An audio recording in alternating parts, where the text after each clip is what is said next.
মাৰ্গাৰেটৰ এজন যুৱকৰ ব্যতিক্ৰমী পদক্ষেপ প্ৰকৃতিৰ কাৰণে নিজকে বিলীন কৰিলে অমিত দেৱনাথে তেওঁৰ কৰ্মৰাজিয়ে প্ৰতিফলিত কৰিছে সামাজিক দায়বদ্ধতা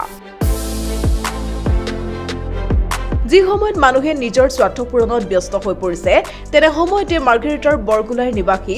অমিত দেৱনাথ নামৰ এজন যুৱকে নিস্বাৰ্থভাৱে ওলাই আহি প্ৰকৃতিৰ কাৰণে নিজকে বিলীন কৰিছে ৰাইজৰ সুবিধাৰ্থে লিডুৰ পৰা মাৰ্গাৰেটৰ ৰাষ্ট্ৰীয় ঘাইপথৰ কাষত থকা হাবি জংঘলসমূহ নিজেই কাটি চাফা কৰি আহিছে কিয়নো এই অঞ্চলসমূহৰ পথৰ দাঁতিত যথেষ্ট পৰিমাণে জংঘল হৈ পৰিছে যুৱকজনে অকলেই 1.5 মাহ ধৰি অঞ্চলটোৰ বিভিন্ন সামাজিক প্ৰতিষ্ঠানৰ লগতে শহীদ বেদী বিদ্যালয় আদিৰ দাঁতি কাকৰীয়া অঞ্চলৰ হাবি জংঘল পৰিষ্কাৰ কৰি আহিছে লগতে বিভিন্ন ঠাইত গছপুলিও ৰোপণ কৰি আহিছে তেওঁ নিজৰ পৰিয়ালৰ দায়িত্ব পালন কৰাৰ উপৰিও সমাজখনৰ বাবে কিছু সময় উলিয়াই দা কটাৰীলৈ এনেদৰে ওলাই আহি সামাজিক দায়বদ্ধতা পালন কৰিছে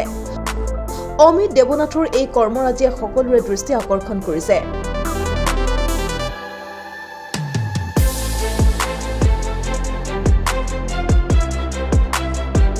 তেওঁৰ এই কৰ্মৰাজিত সমাজৰ বিভিন্ন ব্যক্তিয়ে ধন্যবাদ জ্ঞাপন কৰি তেওঁৰ উজ্জ্বল ভৱিষ্যত কামনা কৰে প্ৰথমটো মই আপোনাৰ নিউজ চেনেলৰ মাজেদি আপোনাৰ লগত মই প্ৰত্যেকজন ৰাইজক অসমবাসীৰ লগত গোটেই ভাৰতবাসী মানুহক নমস্কাৰ কৰিব বিচাৰি আছোঁ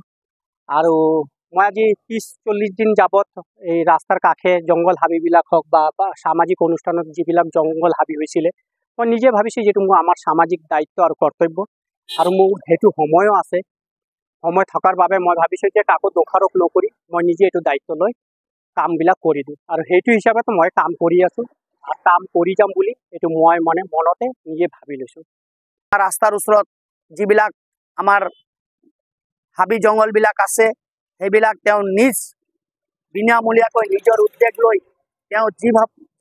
যেনেকুৱা কাম কৰি আছে আমি সমূহ ৰাইজৰ ফালৰ পৰা তেওঁক আকৌ ধন্যবাদ জ্ঞাপন কৰিছোঁ আৰু তেওঁ যাতে এনেকুৱা কাম কৰে আমি